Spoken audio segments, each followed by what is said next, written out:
നമ്മുടെ കേരളത്തിൽ ഫോസിലുകൾ ഉണ്ടാവും എന്നുള്ളത് എല്ലാവർക്കും സംശയമുള്ള കാര്യമാണ്. നമുക്കിത് ഈ മലയോര ഹൈവേക്ക് വേണ്ടി കുഴിയെടുത്ത ജെസി മാന്തിയ സ്ഥലത്ത് നിന്ന് കിട്ടിയ മരത്തിൻ്റെ ഫോസിലാണ് ഇപ്പോൾ എൻ്റെ കയ്യിലുള്ളത്.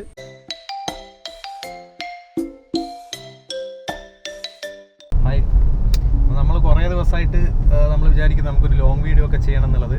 പക്ഷേ അതിനുള്ള സമയവും സന്ദർഭവും ഒന്നും ഒത്തു വന്നിട്ടില്ല. അങ്ങനെ നമ്മളിന്ന് പറഞ്ഞതുപോലെ നമ്മളൊരു ഫോസിൽ തപ്പി പോവാണ്. ഇങ്ങനെ ഒരു ലൊക്കേഷനിൽ ഈ സാധനം ഉണ്ടെന്ന് അറിയുന്നത് എങ്ങനെ വെച്ച് കഴിഞ്ഞാൽ, കഴിഞ്ഞ ദിവസം എനിക്ക് നമ്മുടെ ഗാർഡനർ ബ്രോ ഒരു മെസ്സേജ് അയച്ചു. പുള്ളി കക്കയത്ത് പോകുന്ന വഴിയിൽ ആൾക്കാരൊക്കെ ഇറങ്ങുന്ന ഒരു സ്ഥലത്ത് ഇറങ്ങിയ സമയത്ത് ഒരു കല്ല് കണ്ടു. പുള്ളി കണ്ടപ്പോൾ തന്നെ ഒരു മരത്തിൻ്റെ പോലെയൊക്കെ തോന്നിക്കുന്ന ഒരു കല്ലാണെന്ന് പറഞ്ഞിട്ട് എനിക്ക് അതിൻ്റെ വീഡിയോ ഒക്കെ അയച്ചിരുന്നു. അപ്പോൾ അത് ഇപ്പോൾ കാഴ്ചയിൽ എനിക്കും അത് മരത്തിൻ്റെ ഫോസിലൊക്കെ ആയിട്ടാണ് തോന്നിയിട്ടുള്ളത്. പക്ഷെ നമ്മൾ ആ ലൊക്കേഷനിൽ എത്തുന്നവരെ നമുക്കതൊരിക്കലും കൺഫേം ചെയ്യാൻ പറ്റില്ല. കാരണം ഇത്തരം സാധനങ്ങൾ നമ്മൾ അപ്രോച്ച് ചെയ്യുന്ന സമയത്ത് എപ്പോഴും നമ്മൾ ആ ഒരു മെൻറ്റാലിറ്റിയോടെ തന്നെ അപ്രോച്ച് ചെയ്യണം. അപ്പം നമ്മളിപ്പോൾ നേരെ ലൊക്കേഷനിലേക്ക് പോവാണ്. ഇപ്പോൾ എൻ്റെ ലൊക്കേഷനിൽ പുള്ളി എനിക്ക് മാപ്പൊക്കെ അയച്ചു തന്നിരുന്നു. മാപ്പ് അയച്ചതെന്ന് വെച്ചാൽ അതും ഒരു എന്താ പറയുക, പുള്ളി അവിടെ നിന്ന് ഒരു ഫോട്ടോ എടുത്തിരുന്നു. അപ്പോൾ ഞാൻ ചോദിച്ചു എക്സാക്റ്റ് അതിൻ്റെ കോർഡിനേറ്റ്സ് എങ്ങനെ കിട്ടുവാണെങ്കിൽ എനിക്ക് ആ ഡയറക്റ്റ് ആ സ്ഥലത്ത് തന്നെ പോയി നോക്കായിരുന്നു എന്ന് പറഞ്ഞു. കാരണം കക്കയെന്ന് പറയുന്നത് നമ്മുടെ വീട്ടിൽ നിന്ന് എനിക്ക് തോന്നുന്നൊരു 10-15 കിലോമീറ്ററൊക്കെ ഉള്ളൂ. അപ്പോൾ എനിക്ക് ഈസി ആയിട്ട് പോകാൻ പറ്റുന്ന ഒരു സ്ഥലമാണ്. അപ്പോൾ പുള്ളിയുടെ കയ്യിൽ കോർഡിനേറ്റ്സ് ഒന്നുമില്ല. പക്ഷേ പുള്ളി അവിടെ നിന്ന് ഒരു ഫോട്ടോ എടുത്തിരുന്നു. അപ്പോൾ ഐഫോണിൽ അതിൻ്റെ ജിയോ ടാഗിങ് ആണെന്ന് തോന്നുന്നു. ആ സാധനം വെച്ചിട്ട് നമുക്ക് അതിൻ്റെ കറക്റ്റ് കോർഡിനേറ്റ്സും കിട്ടി. അങ്ങനെ നമ്മളിപ്പം വണ്ടി എടുത്തിട്ട് നമ്മൾ ഇപ്പം അങ്ങോട്ടേക്ക് പോയിക്കൊണ്ടിരിക്കുകയാണ്. ഇനിയിപ്പോൾ അവിടെ പോയിട്ട് ആ സാധനം കാണണം. പറ്റുവാണെങ്കിൽ അതിൻ്റെ കുറച്ച് സാമ്പിൾസ് കളക്ട് ചെയ്യണം.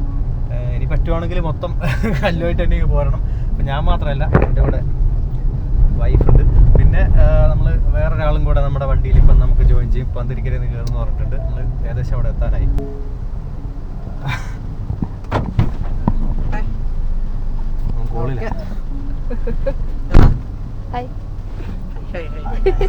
ഇതെല്ലാം കട്ട് ചെയ്തോ, അത് നമുക്ക് നോക്കാം, ആലോചിക്കാം.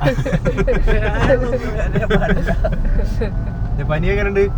പനി കാര്യമില്ല, സൗണ്ട് ഇല്ല. ഇവളെ അതേ അവസ്ഥ.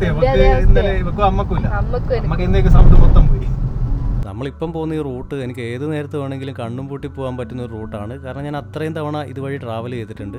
പണ്ട് പഠിക്കുന്ന സമയത്തായാലും പിന്നീട് പുറത്തൊക്കെ ആയിട്ട് എപ്പോഴെങ്കിലുമൊക്കെ നാട്ടിൽ വരുന്ന സമയത്തായാലും നമ്മളധികം ഫ്രണ്ട്സുമായിട്ടൊക്കെ പോകുന്ന സെയിം റൂട്ടാണിത്. അങ്ങനെ നമ്മൾ തോണിക്കട വന്ന് തലയാടേക്കുള്ള റോഡിന് കയറിയിട്ടുണ്ട്. ഇതാണ് ഞാൻ പറഞ്ഞ മലയോര ഹൈവേക്ക് വേണ്ടി ഇടിച്ച സ്ഥലം എന്ന് പറയുന്നത്. അങ്ങനെ നമ്മൾ നമ്മുടെ ലൊക്കേഷനിൽ എത്തിയിട്ടുണ്ട്. ഇതേ വണ്ടിയൊക്കെ ഇവിടെ പാർക്ക് ചെയ്തു. ഇവിടെ എന്ന് വെച്ച് കഴിഞ്ഞാൽ ഒരു അടിപൊളി വ്യൂ പോയിന്റ് ആണ്. അപ്പോൾ താഴെ നമ്മൾ കാണുന്നത് പെരുവണ്ണാമൂഴി ഡാമിൻ്റെ റിസർവയറാണ്. ആക്ച്വലി കക്കയം ഡാം ഈ മലേൻ്റെ മേലെയാണ്. അപ്പോൾ ഈ സ്ഥലം എന്ന് വെച്ച് കഴിഞ്ഞാൽ ഇവിടെ ഇത് കണ്ടില്ലേ, മലയോര ഹൈവേക്ക് വേണ്ടി ഇവർ കുഴിച്ച സ്ഥലത്തായിട്ടാണ് നമ്മൾ ഈ ഫോസിൽ നിന്ന് തപ്പി വന്നിട്ടുള്ളത്. നമുക്കെന്തായാലും പുള്ളി പറഞ്ഞ ലൊക്കേഷനൊക്കെ ഏകദേശം ഈ അടുത്തൊക്കെ തന്നെയാണ്. നമുക്കെന്തായാലും ഈ ഏരിയ മൊത്തമായിട്ടൊന്ന് നമുക്ക് ഒന്ന് പരിശോധിക്കാം. വേറെ എന്തെങ്കിലുമൊക്കെ കിട്ടുമോ എന്നുള്ളത് നോക്കാം. നമ്മളിവിടെ നോക്കുന്നിടത്തൊക്കെ ഒരുപാട് പെട്രിഫൈഡ് വുഡ് പോലെ തന്നെ തോന്നിക്കുന്ന ഒരുപാട് കല്ലുകൾ കാണുന്നുണ്ട്. ഞാനിതിപ്പോഴും പറയുന്നു, ഇത് ഉറപ്പിച്ച് പെട്രിഫൈഡ് വുഡാണെന്ന് എനിക്ക് പറയാൻ സാധിക്കില്ല. കാരണം നമ്മൾ ജിയോളജീൻ്റെ എക്സ്പേർട്ടോ അല്ലെങ്കിൽ പാലിയോന്റോളജിസ്റ്റോ ഒന്നുമല്ല. നമ്മളൊരു ഇൻട്രസ്റ്റിൻ്റെ പുറത്താണ് ഇങ്ങനെയുള്ള പരിപാടികൾക്ക് ഇറങ്ങുന്നത്. പക്ഷേ എൻ്റെ ഒരു അനുഭവം, എനിക്ക് ഇതുവരെയുള്ള അറിവും വെച്ചിട്ട് എനിക്കിത് അതുപോലെയൊക്കെ തോന്നുന്നുണ്ട്. നമുക്ക് കിട്ടിയ വലിയൊരു പീസാണ്.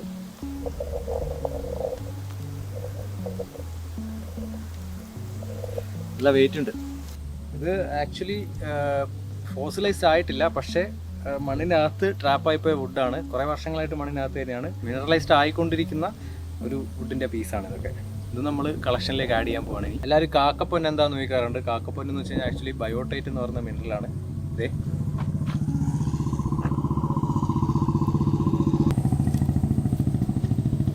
This is കാക്കപ്പൊന്ന്. നമ്മളിവിടെ കണ്ട ഒരു അടിപൊളി കാഴ്ച കാണിച്ചു തരാം. ഇത് കണ്ടില്ലേ, ഈ കല്ലുകളിൽ നാച്ചുറലി ഇങ്ങനെ ഓരോ പാറ്റേൺസ്, ആരോ പണ്ട് ചിത്രം വരച്ച പോലത്തെ, പക്ഷെ ആരും വരച്ചോന്നല്ല, അങ്ങനെയുള്ള പാറ്റേൺസ് നമുക്കിങ്ങനെ ഇതിൻ്റെ മേലെ കാണാൻ പറ്റുന്നതാണ്. നമ്മളിപ്പോൾ കണ്ട ഈ പാറ്റേൺസ് എങ്ങനെ ഫോം ചെയ്യുന്നു എന്നായിരിക്കും ഇപ്പോൾ എല്ലാവരും ചിന്തിക്കുന്നത്. പാറകൾക്ക് വെതറിങ് കാരണം സംഭവിക്കുന്ന ഒരു ടീ ഫോമേഷൻ അല്ലെങ്കിൽ ഡിസിൻറ്റഗ്രേഷനൊക്കെ കാരണമാണ് ഇങ്ങനെയുള്ള പാറ്റേൺസ് ഉണ്ടാകുന്നത്. അതായത് നമ്മൾ ഈ വെട്ടുകല്ലിലൊക്കെ കാണുന്ന ഈ ഓട്ടകൾ ഉണ്ടാവില്ല, അതായത് അറകളുണ്ടാവും എയർ നിറഞ്ഞിട്ടുള്ളത്, നമ്മുടെ ഈ ചെങ്കല്ലിലൊക്കെ കാണുന്ന അതേ സാധനം. അങ്ങനെയുള്ള അതേ പ്രോസസ്സിൻ്റെ ഭാഗമായിട്ട് തന്നെയാണ് ഇത് സംഭവിക്കുന്നത്. ഇതിന് ലാറ്ററൈസേഷൻ എന്നൊക്കെയാണ് ജിയോളജിക്കാർ പറയുന്ന ടേംസ്. ഇവിടെ വന്നപ്പോൾ എനിക്ക് ആകെ തോന്നിയ റിഗ്രറ്റ്, ഞാൻ കാറെടുത്ത് വന്നു എന്നുള്ളതായിരുന്നു. നമ്മളൊരു ലോറി എങ്ങാനും വിളിച്ച് വരേണ്ടതായിരുന്നു. കാരണം അത്രയും വലിയ പീസസാണ് നമുക്കിവിടെ കാണാൻ പറ്റുന്നത്. ഇതൊന്നും എടുത്തു കൊണ്ടുപോകാൻ പറ്റില്ലല്ലോ എന്നുള്ളൊരു വിഷമം മനസ്സിലുണ്ട്. പക്ഷേ പറഞ്ഞ പോലെ ഒരു 10-15 കിലോമീറ്ററേ വീട്ടിൽ നിന്നുള്ളൂ. എപ്പോൾ വേണേലും പോയിട്ട് എടുക്കാൻ പറ്റുന്നേ ഉള്ളൂ. ഒരു 2-3 മണിക്കൂർ നമ്മളവിടെ സ്പെൻഡ് ചെയ്തിരുന്നു. ആ സമയം മൊത്തം നമ്മളെ കൊണ്ട് പറ്റുന്ന രീതിയിൽ നമ്മളവിടെ മൊത്തം ഉഴുതുമറിച്ചിട്ടുണ്ട്. അങ്ങനെ നമ്മളെ കാറിൻ്റെ ഡിക്കിക്ക് താങ്ങാൻ പറ്റുന്ന അത്രയും കല്ലുകൾ എടുത്ത ശേഷം ഞങ്ങൾ മെല്ലെ അവിടുന്ന് മലയിറങ്ങാൻ തീരുമാനിച്ചു. ഇനി നമുക്ക് ഈ ലൊക്കേഷൻ എവിടെയാണെന്ന് സംസാരിക്കാം. ലൊക്കേഷൻ വരുന്നത് കക്കയത്ത് നിന്ന് തലയാടേക്ക് പോകുന്ന റൂട്ടിലാണ്. ആ റൂട്ടിൽ എവിടെ പോയി കഴിഞ്ഞാലും നിങ്ങൾക്ക് ഇങ്ങനെ JCB മാന്തിയിട്ട മലയുടെ മടക്കുകൾ ഇങ്ങനെ കാണാൻ പറ്റും. ഞാനിത് ഒരിക്കൽ കൂടെ പറയുന്നു, ഇതൊക്കെ പെട്രിഫൈഡ് വുഡാണെന്ന് എനിക്ക് ഒരു അവകാശവാദവുമില്ല. പക്ഷേ എൻ്റെ ഒരു അറിവ് വെച്ചിട്ട് എനിക്കിത് അങ്ങനെയാണ് തോന്നുന്നത്.